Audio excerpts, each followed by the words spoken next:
दोस्तों नमस्कार, मेरा नाम है राजेंद्र प्रताप सिंह और आप देख रहे हैं YouTube channel view point with Rajendra.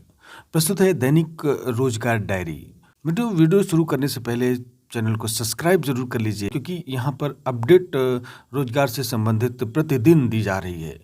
तो चैनल को सब्सक्राइब जरूर कीजिए और लाइक करिए और शेयर करिए, और अगर आप अपनी राय रखना चाहते हैं तो कमेंट बॉक्स में जरूर लिखिए। तो फिर आइए शुरू करते हैं आज के मुख्य रोजगार समाचार। सबसे पहले सभी दोस्तों को देव दीपावली की हार्दिक शुभकामनाएं।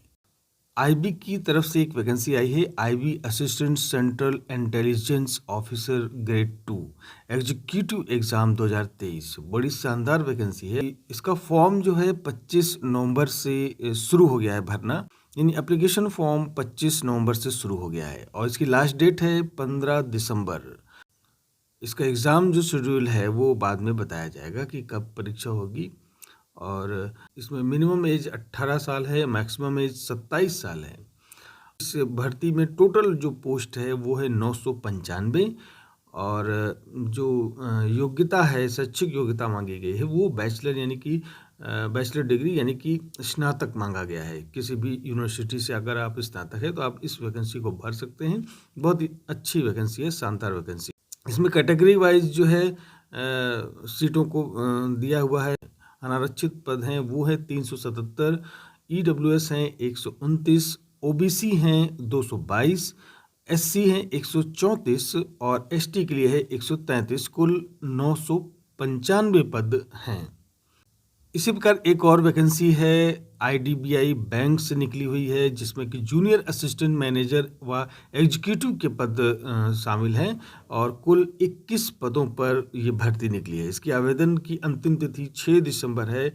इस समय फॉर्म भरा जा रहा है और इसमें भी जो शैक्षिक योग्यता है वो ग्रेजुएशन है और इसका लिंक दिया हुआ है कि www.idbibank.in पे आप फॉर्म भर सकते हैं, अप्लाई कर सकते हैं। इसी प्रकार स्टेट बैंक की पिछले दिनों वैकेंसी आई थी, इसमें 8000 से अधिक पद शामिल हैं और इसकी अंतिम तिथि 7 दिसंबर है। इसमें भी ग्रेजुएशन शैक्षिक योग्यता को मांगा गया है और इसकी वेबसाइट पर आप sbi.co.in पे अप्लाई जरूर कर दें। अब बात करते हैं उत्तर प्रदेश की। तो उत्तर प्रदेश में पीसीएस का जो रिजल्ट है इस बार बहुत जल्द रिकॉर्ड समय में देने की तैयारी है, यानी कि 9 माह में पीसीएस 2023 का रिजल्ट दे दिया जाएगा। उत्तर प्रदेश लोक सेवा आयोग ने इस बार रिकॉर्ड समय में पीसीएस का रिजल्ट देने की तैयारी कर ली है। मुख्य परीक्षा की कापियों का मूल्यांकन अंतिम चरण में है। जल्द ही इसका रिजल्ट भी जारी कर दिया जाएगा। इसके बाद इंटरव्यू कराने के अंतिम चयन की तैयारी की जाएगी।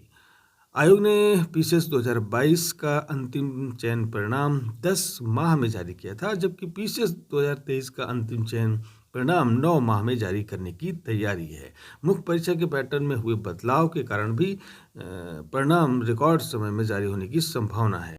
दरअसल मुख्य परीक्षा से वैकल्पिक विषय हटाने के बाद अब स्केलिंग की कोई ज़रूरत नहीं है। तो आयोग प्रारंभिक परीक्षा के आयोजन से अंतिम चयन परिणाम जारी करने तक समय को पूरी परीक्षा अवधि मानता है और आयोग की ओर से 14 मई 2023 को पीसीएस 2023 की प्रारंभिक परीक्षा आयोजित की गई थी और इस परीक्षा में कुल 5,65,459 अभ्यर्थियों ने आवेदन किया था, जिनमें से कि 3,45,022 अभ्यर्थी प्रारंभिक परीक्षा में शामिल हुए थे और आयोग प्रारंभिक परीक्षा के 1.5 माह के भीतर ही इसका परिणाम भी जारी कर दिया था।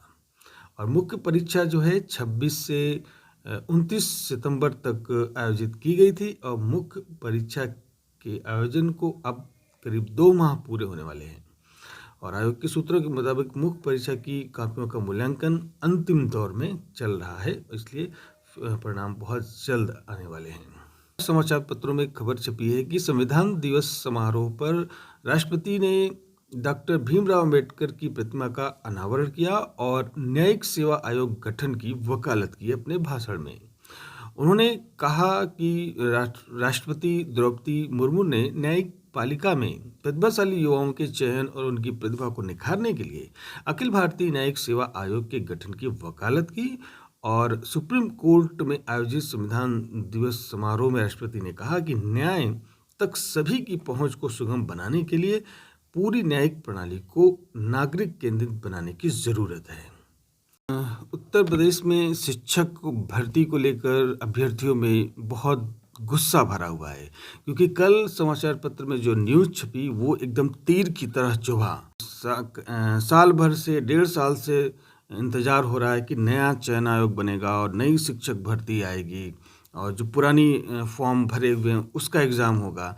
उसकी कोई सूचना कहीं से नहीं आ रही थी। बस यही सूचना आती है कि अभी और देर 3 महीने बाद, 4 महीने बाद, पता नहीं कब कितने दिनों के बाद परीक्षा होगी। और साफ साफ समाचार पत्र में लिखा है कि अभी तो वो प्रोसेस में ही है, उसमें नए नए पेच आ जा रहे हैं। एक वो जो समिति बनाई गई है उसमें सलाह के लिए न्याय विभाग को भेजा, तो न्याय विभाग में कुछ नया संशोधन उसमें जोड़ दिया। अब उस संशोधन को जब तक कंप्लीट करेंगे, फिर जो समिति है साइन करेगी, फिर कैबिनेट में जाएगा, या फिर हो सकता है न्याय विभाग के पास फिर से संशोधन करके एक बार भेजा जाए न्याय विभाग के पास, वो वेरीफाई करेगा, फिर कैबिनेट के पास जाएगा, फिर वो हस्ताक्षर वहाँ से पारित होने के बाद बड़ी लंबी प्रक्रिया कुल मिलाकर दिख रही है कि ये कैसे इसको किया जा रहा है, कुछ समझ में नहीं आ रहा है। इस प्रकार से तो ये इसमें बहुत समय अभी लगेगा, 5-6 महीने लग जाएगा। तो इसलिए कब इसकी परीक्षा होगी कुछ नहीं, सरकार के ऊपर है। चाहे तो इसको 1 महीने के अंदर करवा ले, चाहे इसको 6-7 महीने और आगे बढ़ा दे। तो इसके बारे में बड़ी मुश्किल हो गई है यहाँ के उत्तर प्रदेश में शिक्षा। इसकी वजह से सारी शिक्षा की वैकेंसी यूपी टेट से लेके उच्चतर शिक्षा तक के बीच के जितने भी शिक्षकों का चयन होना है सब रुक गया है। वहीं बिहार राज्य की बात करें तो कल तेजस्वी यादव जो उप मुख्यमंत्री हैं उन्होंने कहा कि 2025 तक 10 लाख लोगों को रोजगार देगी सरकार।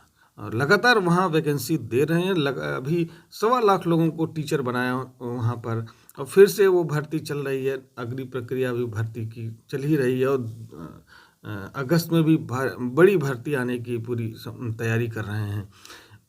उसके सापेक्ष उत्तर प्रदेश में जैसे लगता है कि सब कुछ सन्नाटा है। यहाँ पे भर्ती का नाम ही नहीं लिया जा रहा है, ना सरकार की तरफ से, ना सरकार से जुड़े अधिकारियों की तरफ से एक लाइन नहीं बोली जा रही किसी तरह से, ना नए आयोग के बारे में, ना भर्तियों के बारे में कि क्या है पोजीशन यहाँ पर, कब तक एग्ज़ाम कराए जाएंगे या कब तक भर्तियाँ की प्रक्रिया आगे बढ़ेगी, कब आयोग बनेगा, इस पर कोई चर्चा किसी तरह से नहीं की जा रही है। फिलहाल दोस्तों निराश होने की कोई ज़रूरत नहीं है, क्योंकि अपने हाथ में ये नहीं है सरकार के हाथ में भर्ती प्रक्रिया को शुरू करना, कभी ना कभी तो शुरू करेगी। हमें तैयार रहना चाहिए उस एग्ज़ाम को क्वालिफाई करना। तो यहाँ पर मनोबल जरूर टूटता है, लेकिन मनोबल को संभालना आपको खुद है, अपने आप को खुद संभाल कर रखना है और लगातार पढ़ना। यही तो संघर्ष है छात्र जीवन। मान के चलिए कि हमें अभी बार बार रिवीजन का मौका मिल रहा है, हम अच्छे से लगे रहें, भटके नहीं अपने लक्ष्य से। ये भटकने का बहुत बड़ा मौका मिल जाता है, ऐसे में लोग बहुत निराश हो जाते हैं तो भटकते हैं। निराशा को ना हावी होने दीजिए, कुछ पॉजिटिव सोचते रहिए, यही हम कर सकते हैं। क्योंकि जो हम कर सकते हैं वो हम करें, सरकार जो कर ही रही है। तो हमारा काम है पॉजिटिव सोचना और कुछ अच्छे विचार मन में लाइए और अपनी पढ़ाई को कंटिन्यू जारी रखिए। बल्कि आप एक ग्रुप तैयार कर लीजिए 2-4-10 मित्रों का, और उस पर अपनी जो पढ़ाई से संबंधित जो टॉपिक्स हैं उन पर खूब चर्चा करिए, उन पर डिस्कशन करिए, बजाय इधर उधर की बातों को छोड़िए। एक और अच्छी सी खबर है, हाईकोर्ट में आरओ के पद को लेकर जो वहाँ पर वैकेंट पद हैं उनकी संख्या आरओ की 311 है और एआरओ की 100 है। और वहाँ इस समय हाईकोर्ट में जो भी रिटायरमेंट हो रहे हैं वो लगातार रिटायरमेंट भी हो रहे हैं और प्रमोशंस भी हो रहे हैं, तो इससे भी कुछ वैकेंसियाँ और खाली हो रही हैं। तो ये जो आरओ और एआरओ के जो पद हैं 311 और 100, ये अभी और बढ़ जाएंगे, यानी कि अभी 411 टोटल पद खाली हैं वहाँ पर। मेरे ख्याल से 1-2 महीने में जब तक ये वैकेंसी लॉन्च होती है दिसंबर या जनवरी तक, तब तक ये वैकेंसी और इसकी संख्या और बढ़ जाएगी। तो फिर आज बस इतना ही। प्लीज़ चैनल को सब्सक्राइब ज़रूर कर लीजिए ताकि लगातार आपको अपडेट्स मिले। कल फिर मिलते हैं रोजगार समाचार के नए अंक में। नमस्कार।